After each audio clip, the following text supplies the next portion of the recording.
My name is Caren Levy, and I'll be chairing the fourth session in the UCL Beyond Boundaries Conference on Global Inequalities in a COVID-19 World. I'm Professor of Transformative Urban Planning here at UCL in the Bartlett Development Planning Unit, where my work focuses on research, teaching, and knowledge exchange that strengthens capacities of local and central governments, NGOs, and community-based organizations to work towards more socially just and sustainable development in cities of the Global South. I'm currently the PI for a 4-year GCRF-funded research and capacity building program called Knowledge in Action for Urban Equality, or KNOW.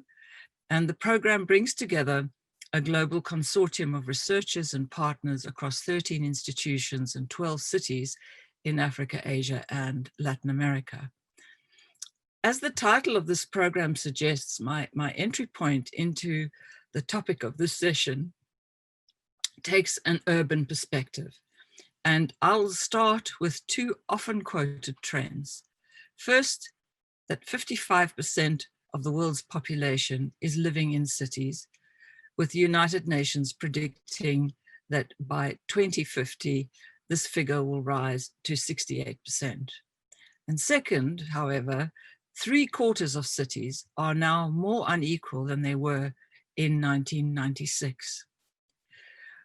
Within this context, it is also important to note that, to quote a recent UN policy brief, urban areas have become the epicenter of the pandemic, accounting for an estimated 90% of all reported COVID-19 cases. Moreover, based on a range of research and documented experience emerging over the last eight months, it is indisputable that inequalities have exacerbated the impact of COVID-19, and that the pandemic itself has created new overlays of inequality between cities in the global north and global south, but also within cities and beyond. And these inequalities are reflecting the intersection of class, of gender, age, and other identities that mirror the diversity and the inequality fault lines in urban populations in different city contexts. This is nowhere more clearly demonstrated than in informal settlements in many cities of the Global South. Not the places where COVID-19 was initiated, but vulnerable to the spread of the pandemic, given weak health systems and given that government's prescriptions, for example, like lockdowns, simply cannot be practiced by the majority of the urban poor. If we link these trends to the SDGs, then SDG 11, making cities and human settlements inclusive, safe, resilient, and sustainable, present a crucial set of targets, as does Goal 6, ensuring availability and sustainable management of water and sanitation for all. Similarly, Goal 10, to reduce inequality within and among countries, and Goal 5, achieve gender equality and empower all women and girls, focus attention on important dimensions of inequality. Moreover, given that urban areas produce about 80% of global economic output, small-scale employment and greenhouse gas emissions, an urban perspective is crucial in relation to the other big challenges of our time, for example, climate change, and the range of other SDGs that seek to address environmental sustainability are equally crucial. Yet COVID-19 has dislocated political, economic, and social linkages and relations in cities and countries across the globe in such a manner that without concerted action at multiple scales, these processes will undermine the achievement of the SDGs within the 2030 timeframe. Looking for ways forward, urban areas also offer many opportunities to address both the pandemic and widening inequalities. And I hope that we can take these forward in the panel discussion on global inequalities in a COVID-19 world in this UCL Beyond Boundaries conference. Thank you. I'm de-Graft Aikins. I'm a social psychologist and a British Academy Global Professor at UCL Institute of Advanced Studies. My work focuses on chronic illness experiences and care in African communities on the continent and in Europe. My opening remarks for the UCL Beyond Boundaries panel on global inequalities will focus on the impact of COVID-19 on marginalized communities, drawing on a Ghanaian case study with some reflections on the African context. Before the COVID pandemic, African countries were dealing with complex health crises, including infectious disease control, the rising burden of chronic non-communicable diseases, and the challenge of delivering universal health coverage. These health systems challenges intersected with major developmental issues driving the SDGs, such as poverty, hunger, unsafe work, poor education, and gender inequality. There's been a long-standing consensus that radical structural reforms are required to strengthen African healthcare and social protection systems. In countries like Ghana, policies on health protection, social security, gender-based violence, and disability rights have been at various stages of implementation for years and sometimes decades. Signing up to the SDGs forced governments to accelerate existing measures. Over the last 10 years, I've led a study on chronic illness experiences in Jamestown and Ashetown, two twin communities in Ghana's capital, Accra. Both communities live with complex health and development burdens. They've suffered from decades of structural neglect, and they've always borne the brunt of public health crises, from the 1918 flu pandemic that killed 100,000 people in colonial Ghana, through seasonal cholera outbreaks, to various infectious diseases associated with annual flooding. I've worked with a team at the University of Ghana to examine responses of the communities to COVID since March. We found that in the early days, when the city was in lockdown, community members living with chronic conditions were anxious and worried about the risk of infection. But they also needed material support, money for everyday expenses, food, medicines, and access to chronic illness treatment. Older and disabled people were particularly vulnerable. When food packages were distributed by local churches and NGOs in March, access for these groups were not factored into the process. After a robust set of public health and financial interventions in the early months, the government's promises to protect frontline health workers in vulnerable communities and to develop accessible and efficient testing and treatment services have not been fully met. The government has secured COVID relief assistance from the IMF and other development partners, but public health interventions are now competing with political priorities, such as impending elections this December. Meanwhile, in Jamestown and Ashetown and other marginalized communities, financial, food, and medical insecurities which predated COVID but have intensified during the pandemic remain to be comprehensively addressed.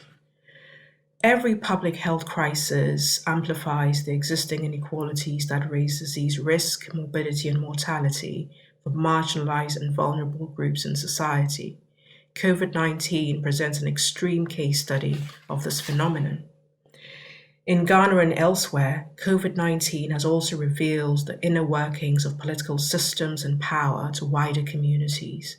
The reach and influence of social media and a significant increase of civil society actors and voices are playing possible roles.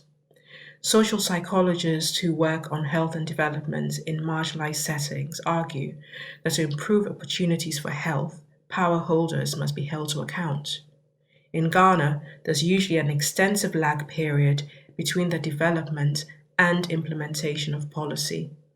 Current policies on mental health, disability rights, and NCDs took at least a decade to be developed and equally as long to be implemented.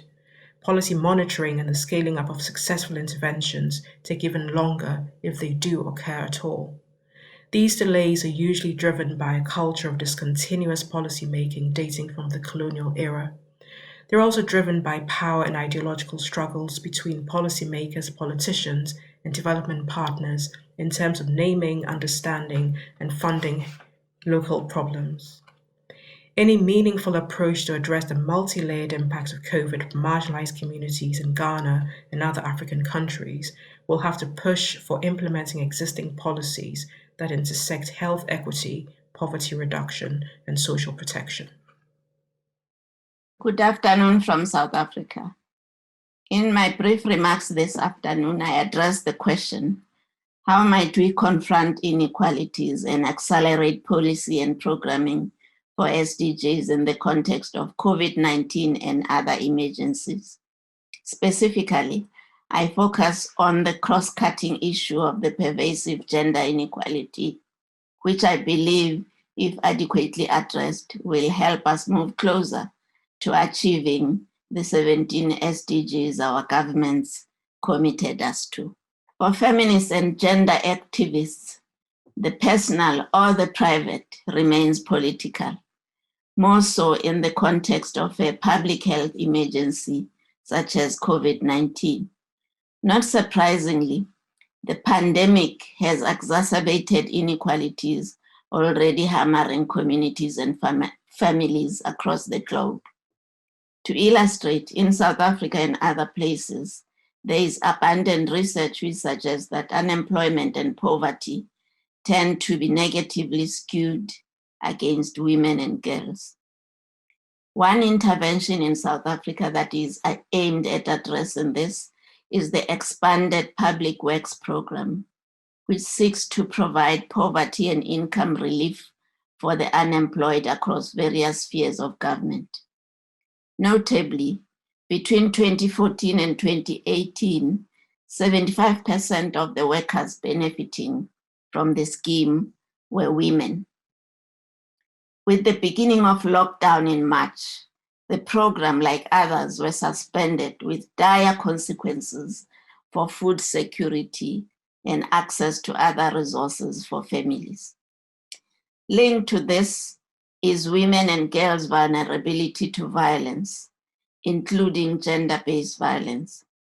A plethora of media reports and a few emerging studies have alerted us to the increase in domestic violence as families are locked down together. Many of the cases reported involve gender-based violence. Alarmingly, femicides, particularly at the hands of intimate partners, have skyrocketed. Indeed, calls to the telephonic helplines went up exponentially, with over 7,000 calls reported between March and end of April alone, and 300 of which were linked to gender-based violence.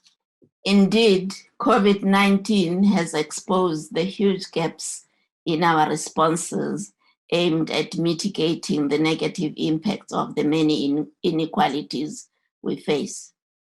For example, Caren Levy, the CEO of the National Institute of Humanities and Social Sciences in South Africa, recently observed that during COVID, the political and to a large extent, the biomedical have obscured the personal in much of the government and institutional responses to the pandemic, and that the humanitarian and the personal crises currently unfolding are largely silenced.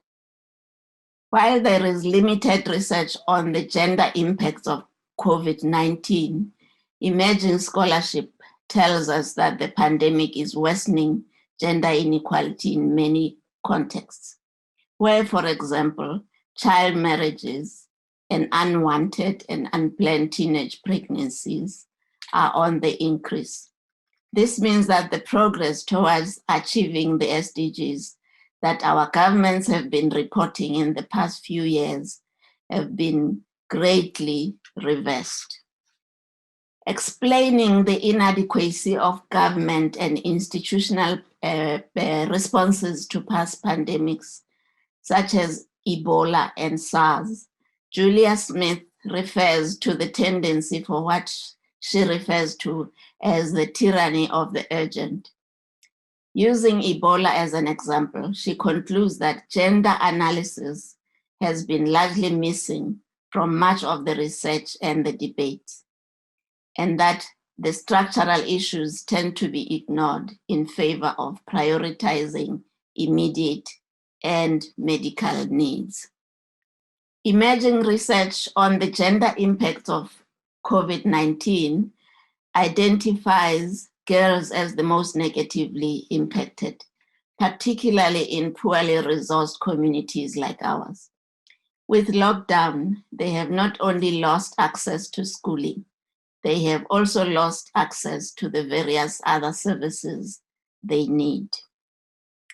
Save the Children, for example, concludes that unless we address the negative gender impact of COVID on girls in particular, a whole generation of them face a bleak future. In my view, as universities and similar institutions, our responses and engagement with the SDGs has been woefully inadequate and uncoordinated, with no direct or explicit focus on the SDGs, at least in my university. What I think we need are interventions that are multi-layered, deliberate, and explicit in their focus on working with the SDGs. Such interventions, for example, alongside the immediate imperatives of COVID-19, must prioritize structural issues that produce inequalities in communities.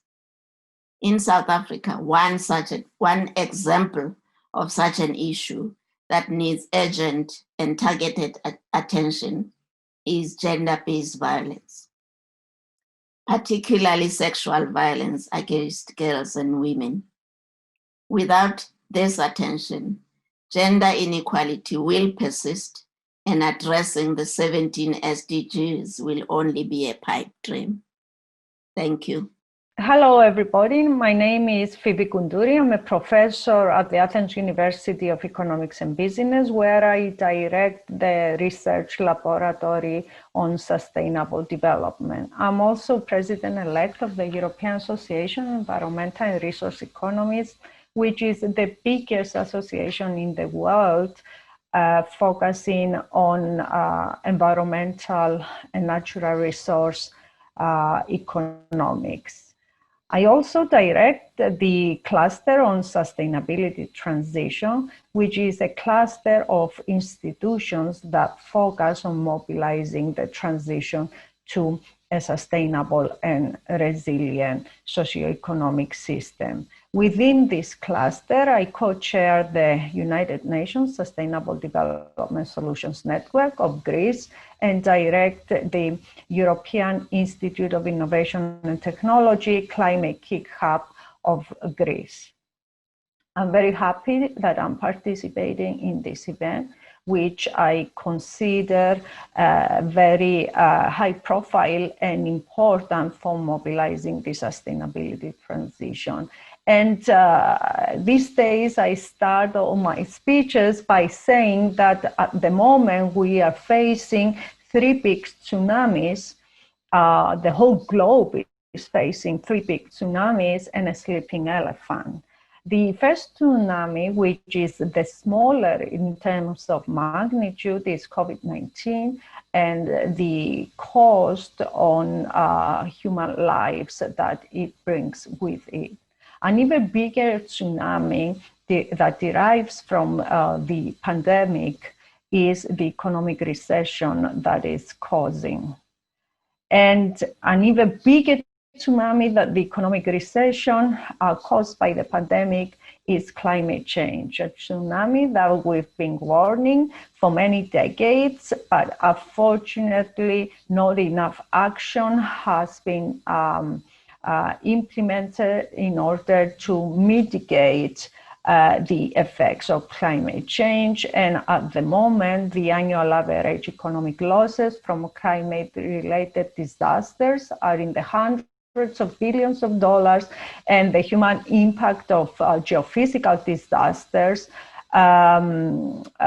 has killed the last decade more than 1.5 million people. The sleeping elephant is, of course, the increasing and aging population.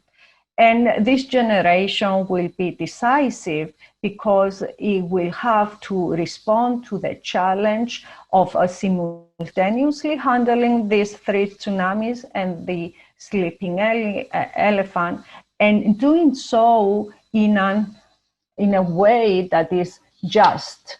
We need a just transition to sustainable development. Just means inclusive. It means that no one is left behind.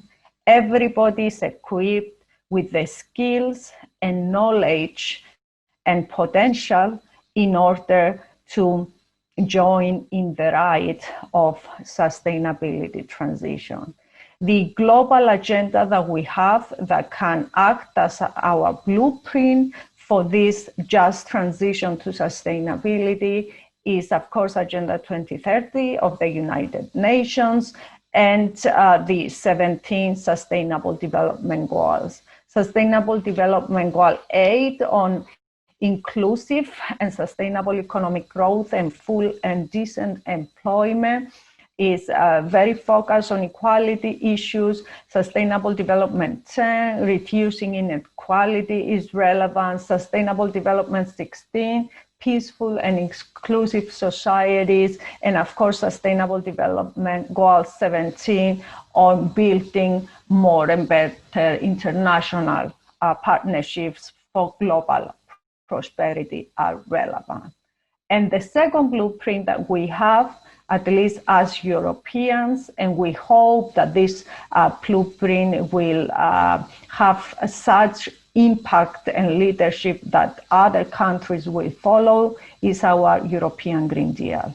And indeed, one of the axes of the European Green Deal is just transition. So we are trying to devise in a systemic approach pathways towards a climate neutral Europe by 2050, while making sure that no one is left behind. I'm looking forward to a very inspiring discussion during our panel on equality. Thank you very much.